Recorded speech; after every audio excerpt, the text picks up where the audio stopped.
Aujourd'hui, ça va être une vidéo un petit peu particulière parce qu'en fait, pour être totalement honnête, je l'ai déjà tournée il y a plusieurs mois. Bon, il y a eu un souci à l'export, donc j'ai été obligé de la refaire, mais je vous avoue que tout de suite après avoir bossé pendant 2 semaines sur la vidéo et avoir vu qu'elle s'exportait pas correctement, ça m'a vraiment démoralisé. Je me suis dit tant pis, je passe au sujet suivant, je la retournerai une autre fois. Et cette fois, c'est maintenant, mais on est globalement 3-4 mois plus tard. Et entre la première fois où j'ai essayé de tourner cette vidéo et maintenant, j'ai subi ma première vague de harcèlement sur Instagram. Donc je vous avoue que le script a un petit peu évolué, parce que j'ai des choses à dire en plus sur la critique maintenant que j'ai subi des critiques en masse. Donc voilà, restez jusqu'à la fin de la vidéo si vous voulez savoir ce que j'ai retiré de ce harcèlement que j'ai subi sur Instagram. Bon, je vous rassure, c'était pas non plus un truc incroyable, mais c'était la première fois que ça m'arrivait. Dans cette vidéo, je vais donc vous parler de critiques que vous pourrez recevoir sur votre livre, parce que normalement, si vous écrivez un roman, vous allez recevoir des critiques, qui vont aussi venir de gens que vous ne connaissez pas, qui n'ont absolument pas besoin de prendre des pincettes, d'éviter de vous vexer ou d'être gentil ou bienveillant. Certains vont être très honnêtes, certains vont être malveillants, et ça, il va falloir être capable de l'encaisser. On n'est pas tous égaux face à la critique. Il y en a qui gèrent ça très bien, ça leur fait absolument rien, et il y en a la moindre critique négative, ils sont sous la couette pendant 2 semaines à pleurer. Donc ça dépend de chacun. Mais je pense que une des choses les plus importantes, c'est d'apprendre à faire la différence entre les différents types de critiques. Parce que toutes les critiques ne sont pas égales. Ici, je vais vous parler de 3 grands types de critiques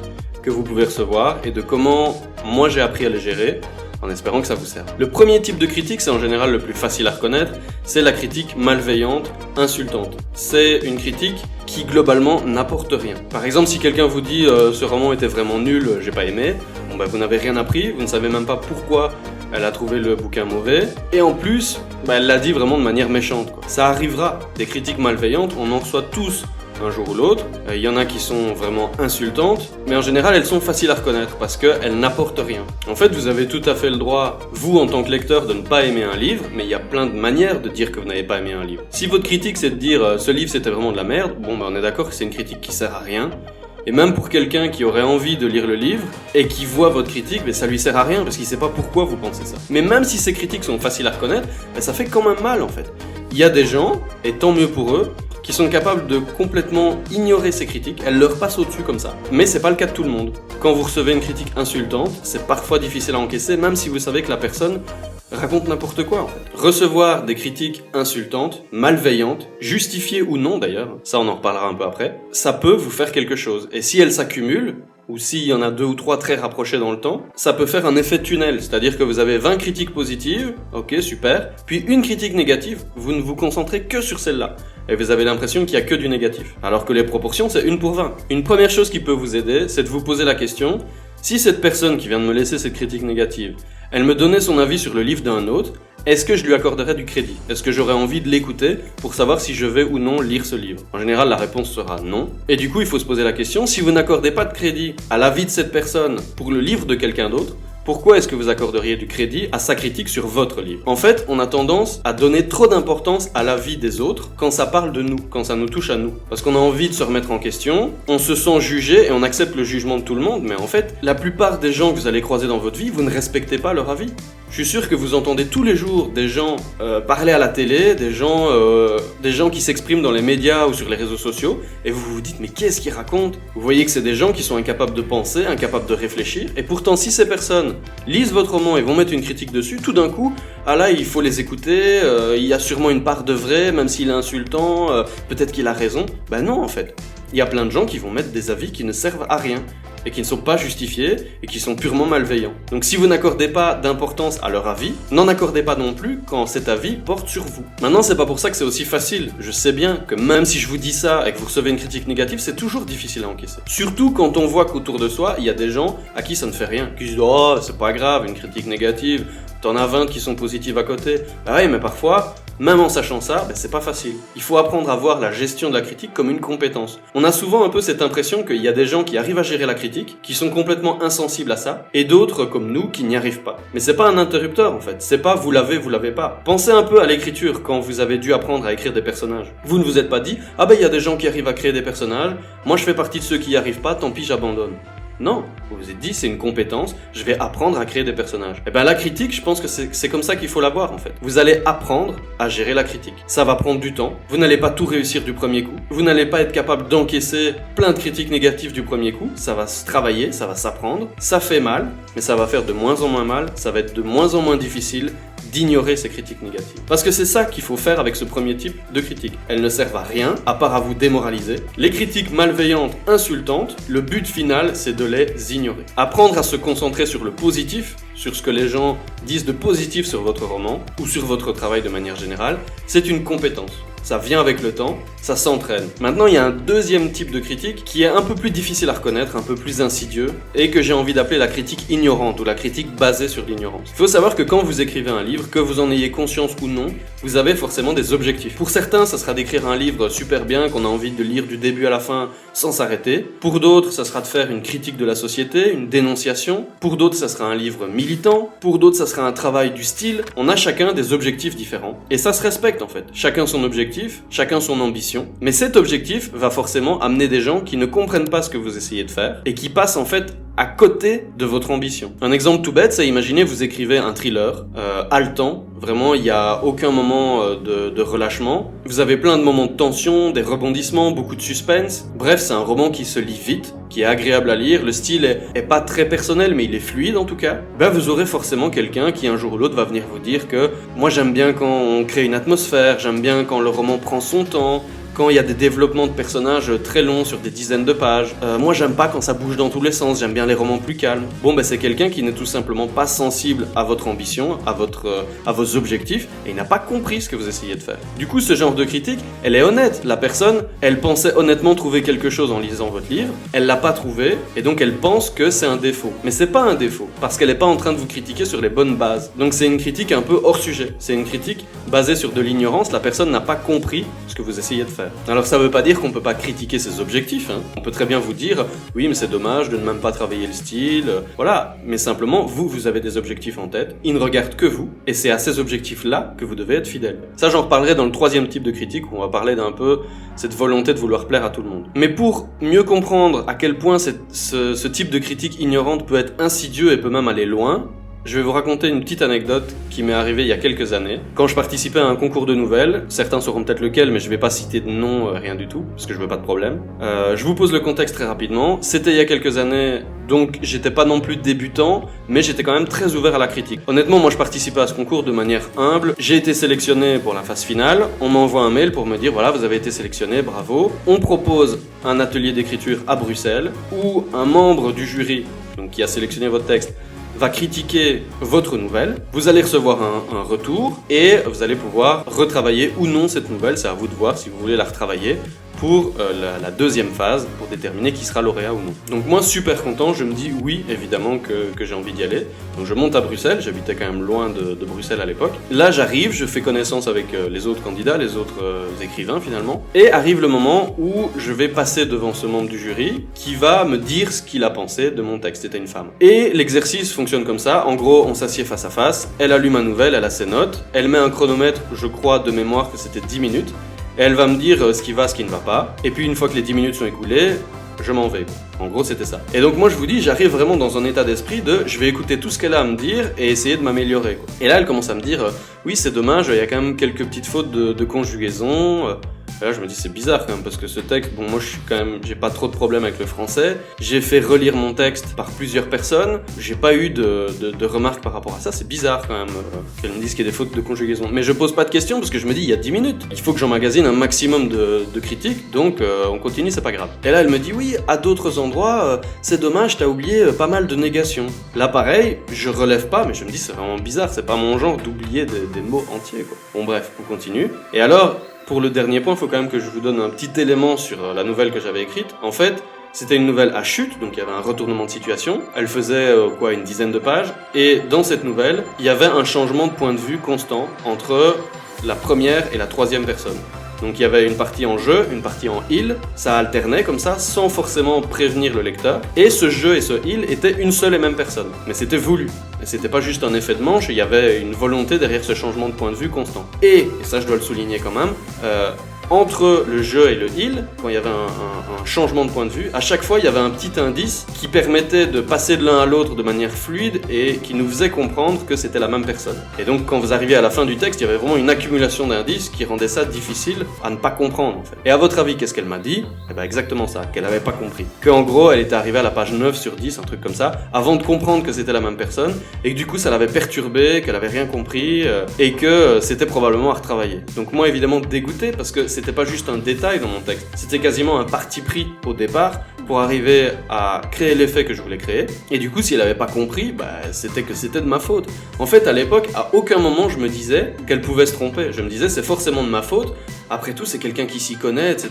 Qui suis-je pour remettre son avis en question? Sauf que, et c'est là qu'il y a un retournement de situation. À la fin de cet entretien-là, elle me donnait, c'était le principe, ma nouvelle à noter. Donc il y avait des petites notes au crayon. Moi, peu après, je devais rentrer chez moi. Je suis dans le train de retour. Je commence à feuilleter la nouvelle, enfin ma nouvelle qu'elle m'avait rendue. Et là, je me rends compte que ce qu'elle appelait des oublis de négation, c'était pas du tout des oublis. En fait, moi, j'avais deux personnages, enfin il y en avait plus, mais il y en avait deux principaux dans cette nouvelle. Il y en avait un qui n'avait pas eu droit à une bonne éducation, c'était au XVIIIe siècle. Il n'avait pas eu droit à une bonne éducation, du coup il s'exprimait avec des erreurs. Et l'autre en face avait justement un langage très soutenu pour essayer de l'enfoncer un peu et de creuser ce fossé d'éducation entre les deux, quoi. Mais c'était ultra évident. Sauf que moi, comme je vous dis, à l'époque j'étais vraiment dans cette optique d'humilité. Je me disais, si elle a cru que c'était un oubli de négation, c'est sans doute de ma faute, c'est que c'était pas assez explicite, etc.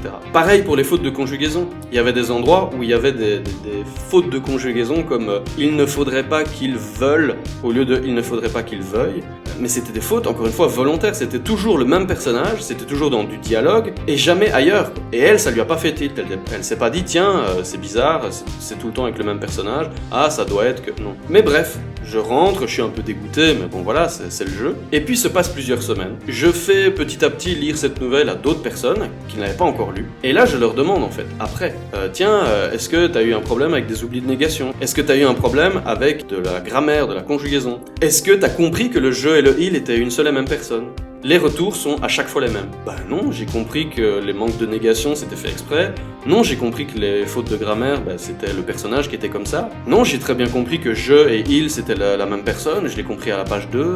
Et donc petit à petit, au fil des mois, je commence à me remettre en question. Et il m'a vraiment fallu du temps pour me rendre compte qu'en fait, la personne qui m'avait fait cette critique n'était tout simplement pas pertinente pour parler de mon texte. Parce qu'en fait, maintenant avec le recul, je peux le dire avec encore plus de confiance, mais il faut vraiment avoir rien lu dans sa vie pour ne pas avoir pigé que c'était fait exprès en fait. Rappelez-vous, c'est important qu'à l'époque j'étais dans cette optique d'humilité, donc j'étais pas prêt de me croire plus malin que la personne qui m'avait critiqué, en gros c'est un peu ça, hein. Je me disais, c'est forcément de moi que ça vient, mais maintenant avec le recul, je me dis, mais en fait, non... J'essaye toujours de me remettre en question, hein. Quand il y a quelqu'un qui me fait une critique, j'essaye toujours de me demander, mais est-ce qu'elle a pas un peu raison? Mais là non, elle avait tort sur toute la ligne. Et il m'a fallu du temps pour comprendre ça, reprendre confiance en moi et me rendre compte de pourquoi elle avait pu ne pas comprendre certaines choses. Et si j'avais pas fait lire mon texte à d'autres personnes, je serais peut-être resté sur cet avis-là pendant encore plus longtemps. La raison pour laquelle elle n'a pas compris tout ça, c'est sans doute un manque de lecture ou un manque de culture littéraire. Parce que ne pas comprendre un changement de point de vue dans un même chapitre, si vous n'avez pas lu grand-chose, oui, ça peut effectivement vous déstabiliser, parce que vous n'êtes pas habitué à ce genre de procédé. Mais pour ça, il faut jamais avoir lu des gens comme William Faulkner, jamais avoir lu des gens comme Ken Kesey, jamais avoir lu une grosse partie de la littérature américaine du XXe siècle, parce qu'ils adorent ce procédé-là. Donc si vous avez lu un minimum, vous avez déjà été confronté à ce genre de choses-là. Pareil pour le manque de négation, et on en lit dans plein de romans. Des dialogues où il n'y a pas la négation et c'est fait exprès. C'est comme ça. Et les fautes de conjugaison volontaire, il y en avait déjà chez Steinbeck il y a 50 ans. Donc ce n'est pas que je demande à tous les lecteurs d'être capables de gérer un changement de point de vue dans un même chapitre, c'est pas ça la question, mais là j'allais me faire critiquer par quelqu'un dont je pensais qu'elle avait une plus grande culture et un plus grand esprit critique que moi sur la question, qu'elle allait pouvoir m'apprendre des choses. Or visiblement, j'avais lu plus varié qu'elle et j'avais une culture littéraire plus grande qu'elle. Alors je suis pas en train de faire le malin de la culture, hein, il y a plein de gens bien plus cultivés que moi, c'est pas ça. Mais là j'étais en train de me faire critiquer par quelqu'un qui avait moins de connaissances que moi. Donc c'est pas très pertinent en fait. C'est ça la critique ignorante. C'est la critique de quelqu'un qui ne comprend pas ce qu'elle est en train de critiquer, qui voit des erreurs là où il y en a pas. Donc retenez bien que il va arriver un moment où il est possible que vous ayez une critique de quelqu'un qui n'a pas compris quelque chose que vous avez essayé de faire. Et elle peut critiquer sincèrement, hein, ça peut être une critique très sincère, mais de quelqu'un qui ne comprend pas, à qui il manque des clés de compréhension, il manque des grilles de lecture pour comprendre ce que vous avez essayé de faire. C'est toujours possible aussi. Je peux vous donner même un exemple plus simple. Hein. Imaginez que vous avez un lecteur qui ne lit que de la romance. Que de la romance type, un petit peu à l'eau de rose, un petit peu cliché, toujours feel good, hein, ça se finit toujours bien à la fin. Et là, pour la première fois, elle a essayé de lire votre roman, qui est une dystopie, hein, bien dark, mais dans laquelle il y a un peu de romance, voilà, entre le personnage principal et son partenaire ou sa partenaire, voilà. Il y a un petit bout de romance. Elle a été intéressée par ça dans le résumé, elle s'est dit « Ah, pourquoi pas ?» Mais en fait, si elle est habituée à ne lire que de la romance feel good, elle va être complètement déstabilisée. Parce qu'elle va rien comprendre à la critique politique qu'il y a peut-être dans votre livre, elle va rien comprendre au ton, à l'atmosphère, au développement qui ne sont pas forcément liés au personnage, elle va pas comprendre qu'il n'y ait pas des petits bisous toutes les 2 pages, et du coup elle va dire bah, c'était nul. Mais est-ce que c'était nul parce que le roman manquait effectivement de qualité, ou parce que cette personne était habituée à lire toujours le même type de roman, ou est-ce que c'est simplement qu'elle n'avait pas lu assez, qu'elle ne s'était pas confrontée à assez de styles et de genres différents pour vraiment comprendre ce que vous aviez essayé de faire. Voilà ce que c'est une critique ignorante qui peut faire mal pour les mauvaises raisons. C'est-à-dire que l'auteur et le lecteur sont tous les deux sincères, mais c'est complètement hors sujet. Maintenant, le dernier type de critique que je vois, bon, il y en a peut-être d'autres, hein, même des sous-critiques, j'en sais rien, mais le dernier grand type que je vois, c'est la fameuse critique constructive. Celle qui va globalement dire un peu ou beaucoup de mal de votre livre, mais avec des arguments. Parce que c'est ça, hein, constructif, c'est juste que voilà, il y a des arguments, vous allez pouvoir vous remettre en question et éventuellement retravailler. Alors évidemment, vous avez sûrement déjà entendu que oui, les critiques constructives c'est bien parce que ça vous aide à vous améliorer, qu'il faut les écouter parce que comme ça, vous pourrez faire mieux au prochain roman, etc., etc. Et je suis d'accord avec ça, franchement, je préfère 1000 fois une critique constructive qu'une critique débile comme celle qu'on a pu citer avant, ou une critique basée sur l'ignorance, qui ne me servira de toute façon à rien. Puisqu'on est bien d'accord, la Madame de Bruxelles, là, j'allais pas rajouter des négations là où il fallait pas qu'il y en ait. Une critique constructive, elle est argumentée et elle vous dit pourquoi elle n'a pas aimé telle ou telle chose. Mais ici, moi j'aimerais émettre une réserve, que je vois pas souvent d'ailleurs. C'est un peu pour ça que j'avais envie d'en parler, parce qu'on a un peu l'impression qu'une critique constructive, il faut automatiquement la prendre. Si vous avez une critique constructive qui est faite à votre bouquin, peu importe comment, c'est votre devoir de la prendre en compte et d'essayer de vous améliorer grâce à ça, parce qu'on vous a fait le cadeau d'une critique constructive. Mais moi je suis pas sûr en fait. Parce que des critiques constructives, il y en a plein de types. Déjà, il y a des critiques qui peuvent être constructives, mais qui peuvent tomber dans la catégorie des critiques ignorantes. C'est quelqu'un qui a un avis argumenté, mais qui est hors sujet, qui n'a pas compris ce que vous essayez de faire, ou à qui il manque des clés de compréhension pour comprendre ce que vous avez essayé de faire, et il a très bien pu argumenter son avis, mais sans rien comprendre à votre objectif ou à votre ambition. Donc toutes les critiques constructives ne sont pas forcément bonnes à prendre. Et puis il y a aussi un type de critique que vous allez peut-être rencontrer, je ne vous le souhaite pas, mais ça risque d'arriver, c'est la critique constructive, mais quand même un peu condescendante, quoi. Vous voyez de quoi je veux parler? Je suis sûr qu'il y en a qui ont déjà eu des critiques comme ça. C'est, je vais t'expliquer comment tu peux améliorer ton roman. Sous-entendu, moi je suis meilleur que toi et je vais t'apprendre la vie. En gros, c'est un peu ça. C'est des critiques en général bourrées de condescendance qui vous prennent de haut, mais alors vous les regardez comme ça, et qui, parce que elles donnent 2-3 arguments, se permettent mais vraiment de vous traiter comme un gamin, comme un enfant, pour vous expliquer votre métier. Et quand ça va même plus loin, ça peut même devenir à la fois constructif, condescendant et insultant. Ça existe aussi. Et donc là, c'est quelqu'un qui va vous donner des arguments pour vous expliquer pourquoi votre roman c'est de la merde, et que si vous l'aviez écouté, vous auriez pu écrire le prochain Proust, mais que, parce que vous êtes mauvais, et que lui, il est tellement meilleur que vous, vous n'avez pas réussi. Mais comme par hasard, cette personne n'a jamais rien écrit de sa vie, ou d'obscurs trucs qui n'ont jamais percé. Du coup, on se demande un peu pourquoi ces personnes n'écoutent pas leurs propres conseils. Pareil, vous allez recevoir certaines critiques qui sont peut-être constructives, mais qui sont dites vraiment méchamment. Et justement, par rapport à ça, moi, il m'est arrivé récemment sur Instagram de recevoir des critiques qui sont entre le constructif et le vraiment malveillant, et j'ai eu le mauvais réflexe. Ça m'a donné une leçon, et c'est ça que j'ai envie de partager avec vous pour la fin de cette vidéo, parce que vraiment, je pense que c'est important d'en parler, de le mentionner. Si je l'avais su, j'aurais sans doute géré les choses différemment, et ça se serait mieux passé pour moi. Parce qu'en fait, ce qui s'est passé, c'est que je commence à avoir tout doucement une audience sur Instagram en ce moment. J'ai dépassé, il y a pas si longtemps, les 5000 abonnés. Alors, c'est rien comparé à Kim Kardashian, on est d'accord, mais c'est quand même quelque chose. Je reçois des messages vraiment tous les jours. Si je fais un post, je sais que j'ai automatiquement plein de commentaires. Donc j'ai quand même une audience. Et ça fait que si je fais la moindre faute, la moindre erreur, la moindre imprécision, il y a toujours des personnes qui vont me le souligner. Et en fait, il y a plein de manières de souligner une erreur. Il y a des gens qui vont être très bienveillants, et ceux-là, évidemment, je les remercie 1000 fois. Il est possible que je fasse une erreur, on va me le mentionner, je vais corriger cette erreur. Ou il est possible qu'on ne soit pas d'accord avec moi, que ce soit pas forcément une erreur, mais juste une divergence de point de vue. Et là, pareil, si c'est dit avec bienveillance, il n'y a pas de souci, quoi, on peut discuter. Mais il y a aussi des critiques de mon travail, d'une erreur, d'une divergence de point de vue qui sont faites de manière ultra malveillante. Des gens qui sont dans l'insulte et qui pensent qu'ils peuvent vous insulter parce que dans leur tête vous avez tort. Ce qui est peut-être vrai, ce qui est peut-être à relativiser, ce qui est peut-être carrément faux, mais en tout cas, ils vous insultent. Et moi, tout un moment, honnêtement, j'acceptais ce genre de message et j'essayais d'en extraire un petit peu la substance, quoi. Je me disais, ouais, mais ok, il est ultra insultant, il vient d'insulter ma daronne, mais il y a peut-être moyen de récupérer un petit argument qui me permettrait de m'améliorer, il y a peut-être un fond de vrai, etc. Je vous dis, j'étais vraiment dans la remise en question. Je me disais, voilà, il faut que je vois ce qu'il y a moyen d'améliorer. Et donc, j'essayais de passer outre le côté insultant et de récupérer l'argument qui était caché derrière. C'était une erreur.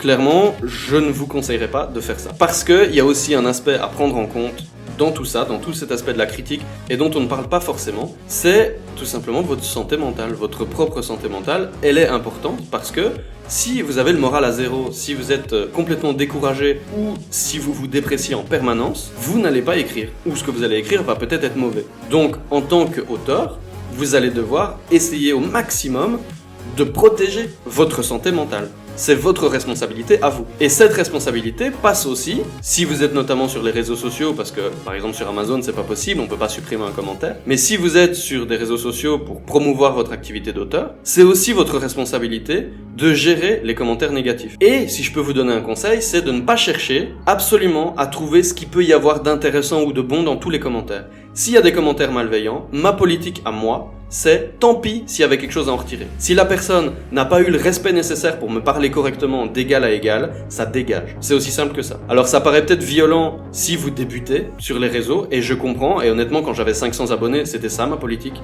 Si quelqu'un disait quelque chose de négatif, je me disais « Ah mais c'est peut-être moi ». Maintenant c'est fini. Je ne peux plus me payer le luxe de gérer chaque commentaire au cas par cas et de me dire oui mais peut-être qu'en fait elle a voulu le dire comme ça. Non, c'est pas possible. Je n'ai plus le temps. Donc j'ai dû apprendre à faire le tri rapidement.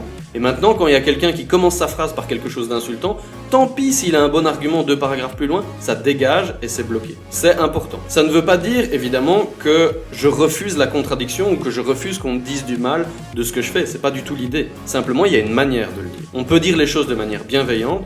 Salut, je suis pas d'accord avec toi parce que moi je pense que machin. Il y a aucun problème. Mais quand ça commence directement le message par quelque chose d'insultant, je n'ai pas envie d'aller voir la suite et rien ne m'y oblige. Je ne suis pas tenu d'accepter de me faire insulter pour aller voir ce qu'il y a derrière, pour aller voir s'il n'y a pas un message important à capter derrière. Vous ne devez rien aux personnes qui viennent mettre des commentaires sur vos réseaux sociaux. Voilà, je pense que c'était un ajout nécessaire parce que aujourd'hui, avec l'avènement des réseaux sociaux, il n'y a plus que Amazon ou d'autres plateformes. Il y a aussi les réseaux sociaux à prendre en compte et je vous conseille fortement d'apprendre rapidement à protéger votre santé mentale. Vous ne devez rien à des personnes qui vous insultent. Peu importe si ce qu'ils disent est constructif, on s'en fout. Si vous, ça vous fait du mal, vous passez la personne en mode restreint, vous supprimez le commentaire, vous bloquez, vous prenez les mesures nécessaires pour protéger votre santé mentale. Voilà, c'était ce que j'avais à dire sur la critique. C'est une vidéo peut-être un poil décousue parce que c'est beaucoup basé sur des anecdotes personnelles, sur mon expérience, sur ce que j'ai vécu à Bruxelles avec Instagram, etc. Évidemment, j'insiste sur le fait que chacun va gérer la critique différemment. Peut-être que vous regardez cette vidéo et que vous vous dites « Ouais, c'est bon, les fragiles, là, on a une critique négative, c'est bon, quoi. » Peut-être que vous êtes comme ça, mais tout le monde ne l'est pas. Chacun a une réception différente de la critique, il faut apprendre votre manière à vous, comment vous gérez la critique, et comment vous pouvez apprendre à dépasser celle qui ne vous apporte rien. Moi, avec le recul, ce que j'ai appris sur la critique, c'est qu'il faut être clair sur ses objectifs et ses intentions, aller à fond là-dedans, et ne laisser personne vous arrêter. S'il y a des choses qui vous permettent de vous améliorer, et que vous avez envie de les écouter, parce que je vous le rappelle, mais rien ne vous oblige à écouter une critique, même constructive, c'est votre choix. Si vous avez envie de l'écouter, vous pouvez vous améliorer, mais vous devez aller au bout de votre objectif, de votre ambition, et rester fidèle à vous-même. Si vous essayez de plaire à tout le monde, c'est foutu. Il y aura toujours des gens à qui ça ne plaira pas, et rappelez-vous que les gens pour qui vous écrivez, c'est les lecteurs qui aiment votre travail. Si vous essayez de faire des courbettes pour plaire à des gens qui vous insultent ou qui vous prennent avec condescendance, c'est raté. Plus personne n'aura envie de lire ce que vous avez fait en fait. Restez fidèle à ceux qui comprennent votre travail, qui vous encouragent et qui peut-être de temps en temps ont l'honnêteté d'émettre une petite réserve, de dire j'aurais préféré ci, j'aurais préféré ça, pour continuer à vous améliorer. Mais s'il y a une chose à retenir de cette vidéo, c'est que toutes les critiques ne sont pas bonnes à prendre. Vous ne devez rien à personne, faites ce que vous avez à faire et restez droit dans vos bottes. Bon, j'ai sans doute manqué de nuances dans cette vidéo, vu que c'est décousu, que c'est pas scripté.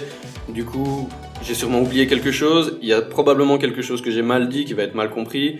Si c'est le cas, n'hésitez pas à réagir en commentaire et ça me permettra moi de repréciser derrière. Sachez également que pour ceux que ça intéresse, au moment où cette vidéo va sortir, je serai en train de lancer ma première formation d'écriture qui va parler de comment apprendre à écrire une intrigue passionnante du début à la fin. Je parle de comment créer de la tension, du suspense, du mystère, comment créer la structure de son histoire pour la rendre intéressante, comment accrocher dès le début, comment gérer le rythme pour éviter le fameux syndrome du milieu. Tout ça, j'en parle dans cette formation. Pour ceux que ça intéresse, il y a toutes les informations dans la description. Pour les autres, vous pouvez vous abonner à cette chaîne si c'est pas déjà fait, parce qu'il y en a beaucoup qui regardent toutes mes vidéos, qui commentent toutes mes vidéos, qui likent, qui partagent mes vidéos, et qui sont pas abonnés. Et vous attendez quoi? Bon, sur ce, moi j'espère que ce que j'aurais eu à dire sur la critique vous aura intéressé. Si vous-même vous avez reçu des critiques et que vous voulez en parler, faites-le en commentaire. Et moi je vous dis à la prochaine.